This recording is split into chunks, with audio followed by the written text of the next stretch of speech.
దేవుని నామానికి స్తోత్రాలు. ప్రార్థన చేసుకొని దేవుని యొక్క వాక్యాన్ని మనము ధ్యానం చేసుకుందాం. పరిశుద్ధుడు అయిన తండ్రి, ప్రేమ కలిగిన ప్రభువా, మీ ఘనమైన పాదాలకు వందనాలు, స్తోత్రాలు, స్తుతులు చెల్లిస్తూ ఉన్నాం. నీ దయని బట్టి, నీ కృపను బట్టి మమ్మల్ని ఎంతగానో ప్రేమించి మీరు మాకు ఇచ్చినటువంటి సమయాన్ని బట్టి వందనాలయ్యా. నీ లేఖనాలను మేము ధ్యానం చేసుకుని చూడగా ప్రభువా, మీ నడిపింపు మాకు దయచేయండి. వినువారికి దీవెనకరముగాను ఆశీర్వాదకరముగాను ప్రభువా మాకు మేలుకరముగాను ఉండడానికి సహాయం చేయండి. నశించిపోతున్న ఆత్మలను రక్షించండి, రోగులను స్వస్థపరచండి. మీరే కొద్ది ప్రార్థన మీరు ఆలకించి మీ నామానికి మహిమ తెచ్చుకోమని యేసు నామములో అడుగుచున్నాము తండ్రి, ఆమేన్. చూడండి ప్రియులరా, కొరింథీయులకు రాసిన 2వ పత్రిక 5వ అధ్యాయము 17వ వచనాన్ని చదువుకుందాం. కాగా ఎవడైనను క్రీస్తునందున్న ఎడల వాడు నూతన సృష్టి, పాతవి గతించెను, ఇదిగో క్రొత్తవాయెను. చూడండి ప్రియులరా,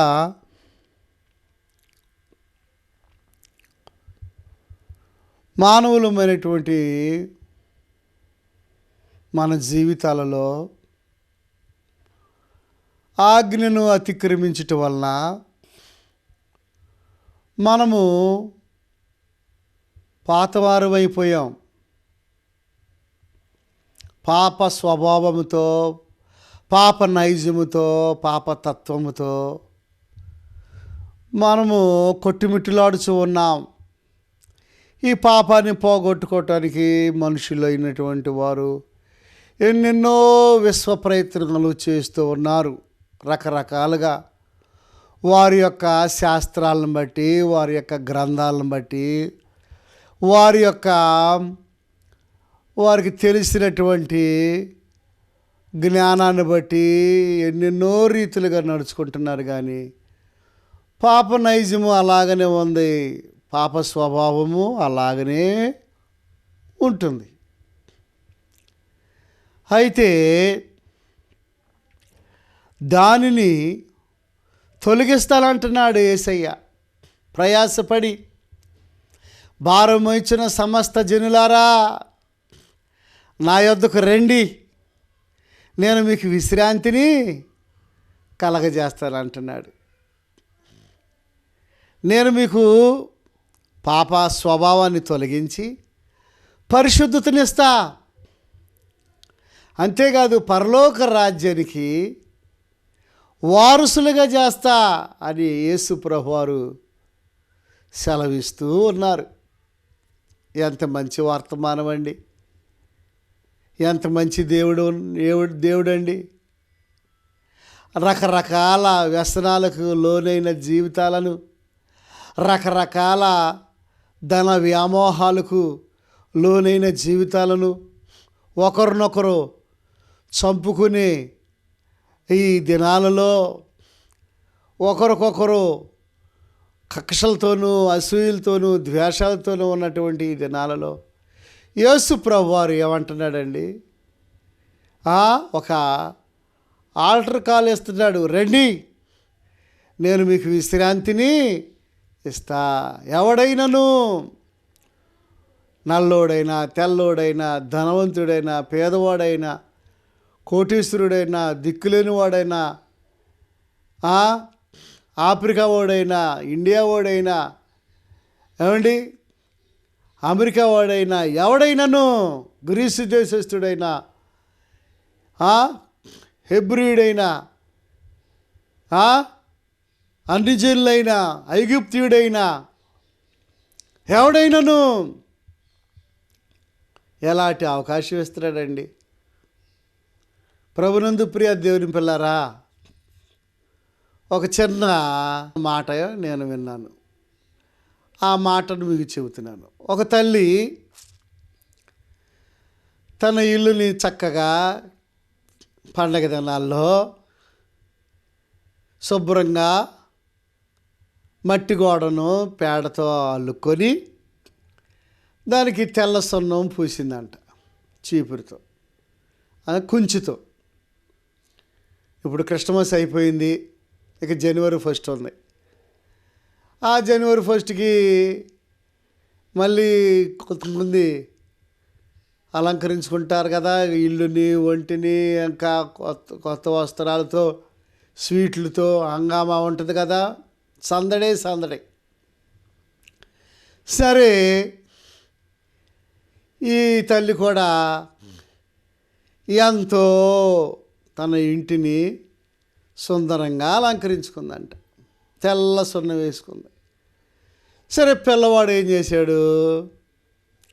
ప్రియులారా గమనించండి, తెలియక మసిగొబ్బు తీసుకొని వాళ్ళ అమ్మ లేచేటప్పటికి ఆ గోడ మీద, తెల్ల గోడ మీద మసిగొబ్బులతో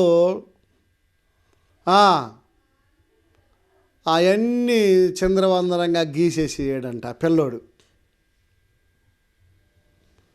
ఏమండి, పిచ్చి పిచ్చిగా గోడ అంతా మరి దాదాపు చాలాసేపు.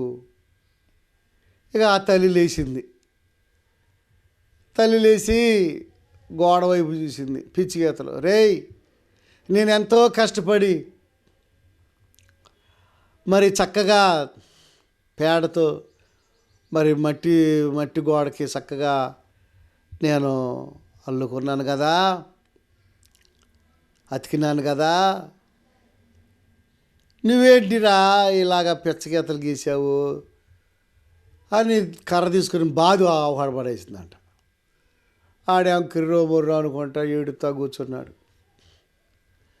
సరే, ఆ దేశంలో ఉన్న రాజుగారు, నా రాజ్యంలో ప్రజలు ఎలాగ జీవిస్తున్నారని గుర్రం మీద వెళ్తా ఈ ఇంటికాడ ఆగాడంటే పిల్లోడు ఏడుస్తుండే. ఏంట్రా బాబు ఏడుస్తున్నావంటే, మా అమ్మ కొట్టిందయ్యా. ఎందుకు కొట్టిందిరా అంటే, తెల్లగా గోడ మీద నేను మసిగొబ్బులతో పిచ్చగీతలు గీసానయ్యా. అప్పుడు ఆ రాజుగారు అన్నారంట, ఆర్టిస్ట్ అంట ఆయన, నెంబర్ 1 ఆర్టిస్ట్ అంట, వరల్డ్ వైడ్గా. ప్రియులరా, ఆర్టిస్టు రాజు అయ్యాడు. నువ్వేం బాధపడమాకు,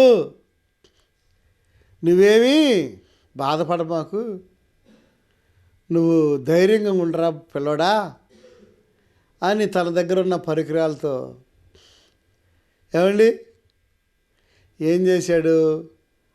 ఆ పిచ్చగీతలో ఆ యొక్క బొమ్మని ఆ చక్కటి పశువుల పాకగా చేశాడంట. యేసుప్రభు వారు ఆ యొక్క పశువుల పాకలో ఉన్నట్టు, మరియమ్మ తల్లి పక్కన ఉన్నట్టు, యోసేపు పక్కన ఉన్నట్టు, ఆ గొర్రెలు కాపర్లు, ఆ గొర్రెలు అక్కడ ఉన్నట్టు, ఏమండి చక్కటి బొమ్మ గీసాడంట. చూడండి ప్రియులరా, ఆశ్చర్యకరమైన రీతిలో ఆ బొమ్మను చూడటానికి, ఆ బొమ్మ గీసి వెళ్ళిపోయాడు. ఆ బొమ్మను చూడటానికి అందరూ క్యూ కట్టారంట. ఏంటి ఆశ్చర్యకరంగా ప్రియులరా, ఆ తల్లి సంతోషపడింది, పిల్లోడు సంతోషపడ్డాడు. ఏమండి అలాగనే ఆ గ్రామస్తులు సంతోషపడ్డారు, రాజుగారు కూడా సంతోషంతో వెళ్ళిపోయాడు.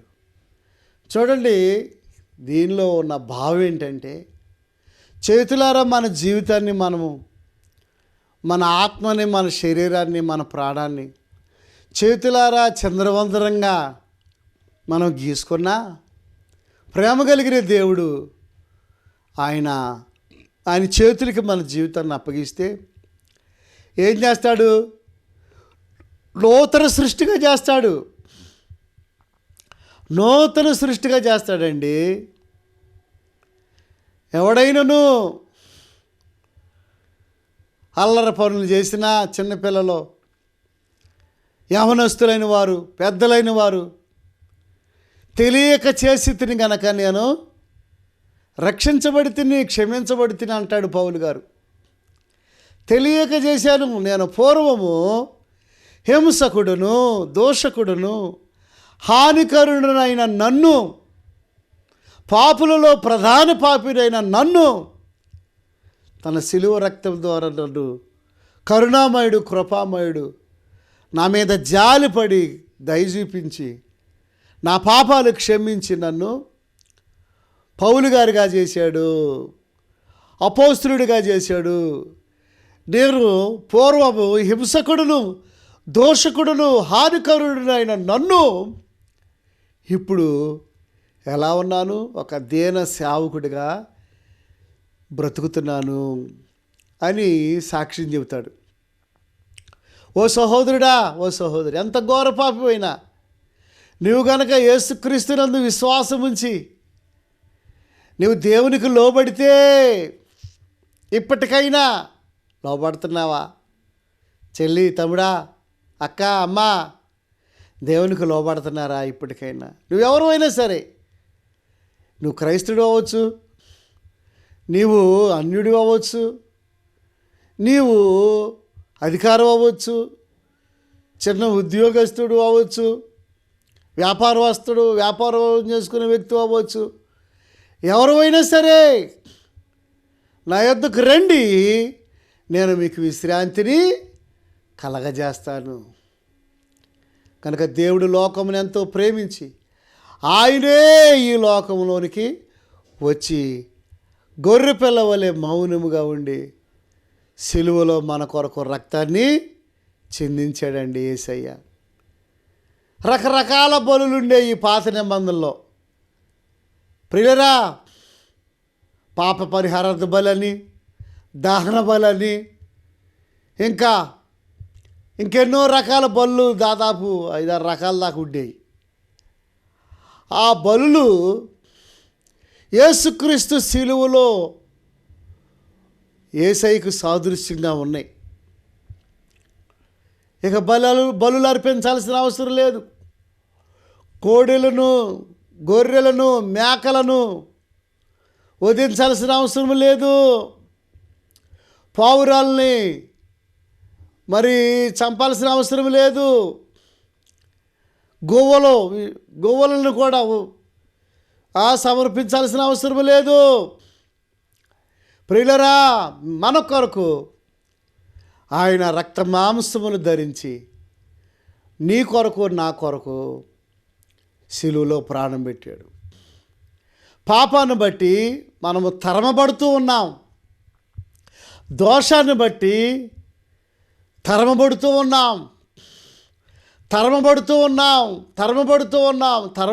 ఉన్నాం. పాపాత్మురాలైన స్త్రీ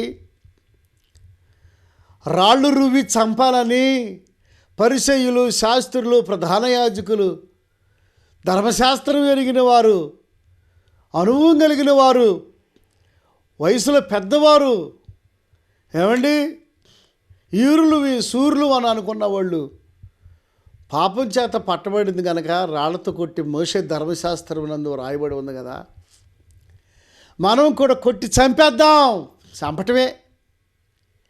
ఏమండి ఈ రోజుల్లో కూడా చాలామంది ప్రజలు తాలిబన్లు కానీ, హామాస్ టెర్రరిస్టులు కానీ, ఉగ్రవాదులు కానీ, నక్సలైట్లు కానీ చచ్చిపోవటానికైనా సిద్ధపడుతున్నారండి. చంపుతున్నారు, ఏమండి చంపుతున్నారు, చచ్చిపోతున్నారు. అది క్రమమా? దేవుడి చిత్తం కాదు కదా. ఓ తమ్ముడా, ఓ సహోదరి,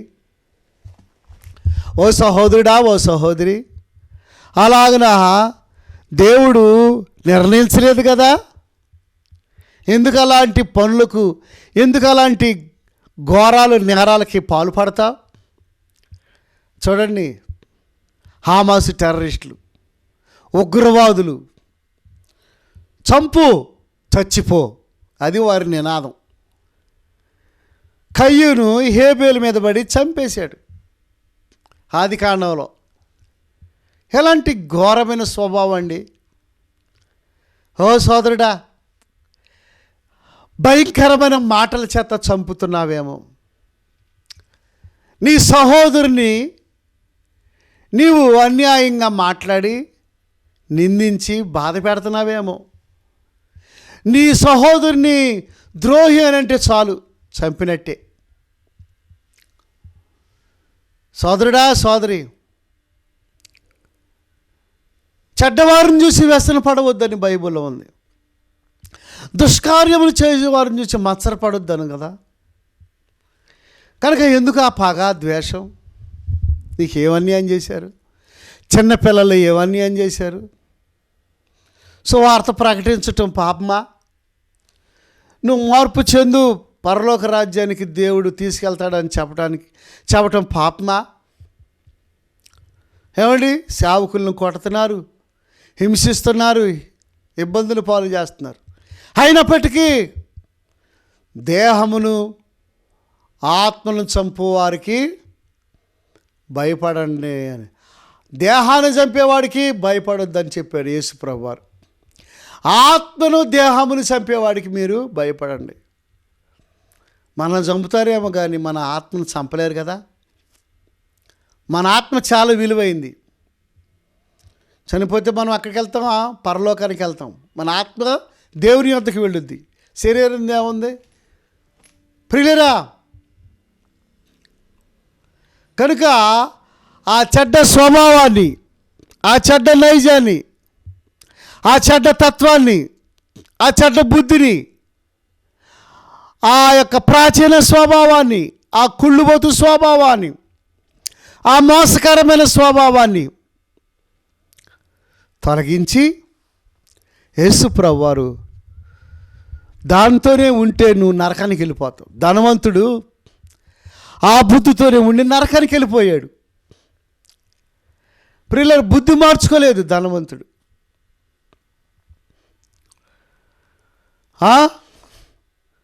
లాజరు అయితే పేదవాడైనప్పటికీ దేవుని యందు భయభక్తులు కలిగి ధర్మశాస్త్రాన్ని అనుసరిస్తూ నీతిగా, న్యాయంగా నడుచుకుంటూ జీవించాడు. అవును ప్రియులరా, పరలోక రాజ్యాన్ని సంపాదించుకున్నాడు. తన ఆత్మ ఎక్కడికి వెళ్ళింది? పరలోక రాజ్యం వెళ్ళిందండి. అబ్రహాము రొమ్మున ఆ యొక్క బేదలాజరు ఆనుకున్నాడండి. అబ్రహాము రొమ్ము పరదేశికు పరలోక రాజ్యానికి సాదృశ్యంగా ఉంది. పరలోక రాజ్యానికి సాదృశ్యంగా ఉంది ప్రియులరా.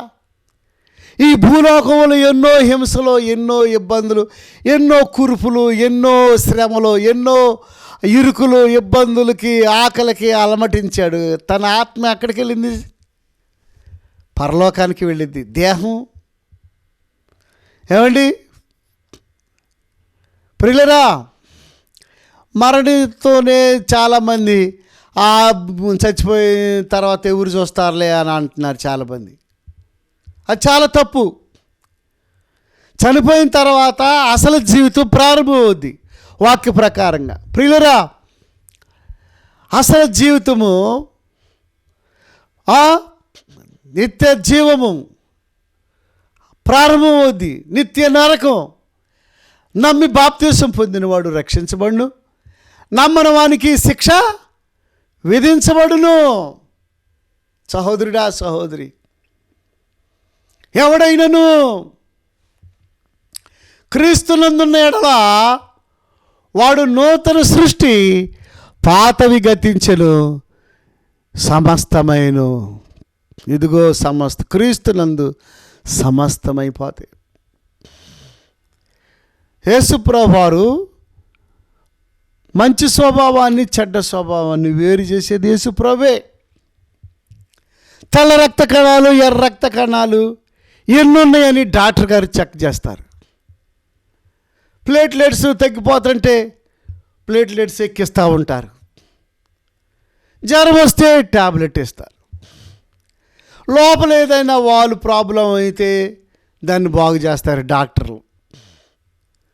ఈ జబ్బులన్నీ దేనికి వస్తాయండి? పాపం వల్ల కొన్ని జబ్బులు వస్తాయి బైబిల్ ప్రకారంగా. పాపం వల్ల వచ్చే జీతము మరణం. ఆ పాపాలు మనం సరి చేసుకొని ఒప్పుకుంటే స్వస్థత వచ్చిందండి, సంపూర్ణ ఆరోగ్యం వచ్చింది. నమ్ము, విశ్వాసం ఉంచు. కనుక ఎవడైనను క్రీస్తునందున్న ఎడల వాడు నూతన సృష్టి. ఆత్మ పరిశుద్ధపరచబడినప్పుడు ఆటోమేటిక్గా శరీరము, ప్రాణము, నీ యాక్టివిటీసు, నీ ఆలోచనలు అన్నీ క్రమంగా ఉంటాయి. ఆ ఆత్మే బలహీనమైతే నూతన పరచబడే శక్తి సామర్థ్యములు యేసు ప్రభువులోనే ఉన్నాయి. నూతన పరిచే ఆ శుద్ధి చేసి, డాక్టర్ గారేమో ట్యాబ్లెట్ ఇస్తే జ్వరం ఎలా తగ్గిపోద్దు, పాపం అనే వ్యాధి కూడా తొలగిస్తాడు యేసయ్య. ఆ అధికారం యేసు ప్రభుకే ఉంది. సర్వాధికారి అయిన దేవుడు. పాపాత్మురాలైన స్త్రీ మరి తరమబడుచు ఉంది. రాళ్ళు తీసుకొని వెంటబడుతూ ఉన్నారు. పరిగెత్తి పరిగెత్తి పరిగెత్తి పరిగెత్తి పరిగెత్తి ఆ వీధుల్లో. ప్రియులరా, యేసు ప్రభువారు అక్కడ ఆ దారిలో, ఆ మార్గంలో ఉన్నారు. ప్రభువా నన్ను క్షమించు, రక్షించని ఆయన కాళ్ళ దగ్గర పడిపోయింది. చూసారా, ఎవడైనను క్రీస్తునందున్న ఎడల వాడు నూతన సృష్టి. యేసు ప్రభు అని నమ్ముకొని విధేయత కలిగి చక్కగా ప్రార్థన చేసుకుంటే నీకు నవీన స్వభావాన్ని ఇస్తాడు. ప్రాచీన స్వభావాన్ని తీసివేసి నవీన స్వభావాన్ని ప్రభు ఇస్తాడు. క్రొత్త స్వభావం. అవును, క్రొత్త బుద్ధులు, నూతన బుద్ధి, నూతన అభిషేకము, నూతన తీర్మానం. ప్రియులరా, సంవత్సరాలు గడిచిపోతున్నాయి కదా, 24 గడిచిపోతుంది కదా, ఇంకా కొద్ది రోజుల్లో 25 వస్తుంది. ప్రియులరా, ఎన్ని సంవత్సరాలు పాడు చేసుకుంటున్నావు? ఎంత కాలాన్ని, ఎంత సమయాన్ని పాడు చేసుకుంటున్నావు? సహోదరుడా, సహోదరి, సరి చేసుకో నీ హృదయాన్ని. ఆ పాపాత్మ స్త్రీ పరిగెత్తి పరిగెత్తి పరిగెత్తి ప్రభు పాదాల దగ్గర పడిపోయినప్పుడు, ప్రియులరా, ఆశ్చర్యకరమైన రీతిలో యేసు ప్రభువారు అన్నారు, అమ్మా అలా ఉండు అని అట్లా ఆపి, మీలో పాపము లేనివాడు మొట్టమొదట రాయేసి వేయండియ్యా అన్నాడు. ఆశ్చర్యపడ్డారు ఆ బోధకి. రాళ్ళేసి చంపమంది నేనే అంతా ఆయనేగా. తండ్రి, యేసు, కుమారుడు, పరిశుద్ధాత్మ. తండ్రి అయిన దేవుడు, కుమారుడైన దేవుడు, పరిశుద్ధాత్మ దేవుడు. నేనే రాయా శాస్త్రం రాసింది. తండ్రి, కుమార, పరిశుద్ధాత్మ, త్రియేక దేవుడు. అయితే ఎవరెయ్యాలి రాయి? నేను చెబుతున్నా వినండి. ఏ పాపము లేనివాడు రాయేసి చంపాలయ్యా అన్నప్పుడు వాళ్ళ పాపాలన్నీ నేల మీద ఒక్కొక్కళ్ళ పేరు రాసి ఒక్కొక్కళ్ళ పాపాలు రాస్తూ ఉండగా అమ్మో అమ్మో అమ్మో అని భయపడి రాళ్ళు కింద పడేసి చిన్న పిల్లల నుంచి పెద్దోళ్ళ దాకా అందరూ తిరిగి వెనక్కి వెళ్ళిపోయారు. చాలామంది ఎదుటివారి పాపాలు, ఎదుటివారి యొక్క విధానాలు చూస్తారు, కానీ వారి పాపములు వారు గుర్తించరు. వారి కంటిలో ఉన్న దూలాలను అలాగే పెట్టుకుంటారు. ఎదుటివారి కంటిలో ఉన్న నలుసుని చాలామంది గమనిస్తా, అయ్యో నలుసుంది, అయ్యో నలుసుంది, అయ్యో నలుసుంది, అయ్యో నలుసుంది, అయ్యో అని చెబుతూ ఉంటారు. నీ కంటిలో ఉన్న దూలం నీకు అర్థమవుతుందా? నువ్వెంత గర్విష్ఠవో నీకు అర్థమవుతుందా? నువ్వెంత మరి దేవుని యొక్క చిత్తాన్ని పాడు చేసే వ్యక్తితో నీకు అర్థమవుతుందా? చాలామంది ప్రియులరా, వారి కంటిలో ఉన్న ఆ దూలాన్ని వారు చూసుకోరు, ఎదుటి వారి కంటిలో ఉన్న నలుసుని మాత్రము చూస్తారు. కనుక సహోదరుడా, సహోదరి, ఈ సమయమందు దేవుని వాక్యం వినుచున్నటువంటి ఓ తమ్ముడా, నీవు ఇప్పటికైనా క్రీస్తునందున్న ఎడల నీవు నూతన సృష్టిగా మారిపోతావు. సమస్తము కొరతవైపోతాయి. పరలోక రాజ్యానికి వారసుడిగా, అమ్మా నిన్నెవరు శిక్ష విధించలేదా? నన్నెవరు శిక్ష విధించలేదయ్యా, నేను కూడా నీకు శిక్ష విధించను, సమాధానము గలదానివై వెళ్ళు, ఇక పాపము చేయకుము, ఇక నువ్వెన్నడూ పాపము చేయొద్దని యేసుప్రభువు వారు అభయం ఇచ్చినట్లుగా మనం చూస్తాం. ఇక ఎన్నడూ ఆమె పాపం చేయలేదు.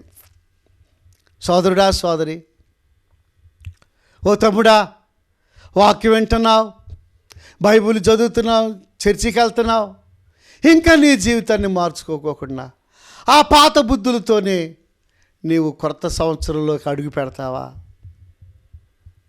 అలాగ వద్దు అయ్యా. మారు మనసు పొందు, మనసు మార్చుకో, యేసు ప్రభుకు లోబడు, ప్రభు నీకు సహాయము చేస్తాడు. దేవుడి కొద్ది మాటలు దీవించును గాక. తలల వంచండి, ప్రార్థన చేసుకుందాం.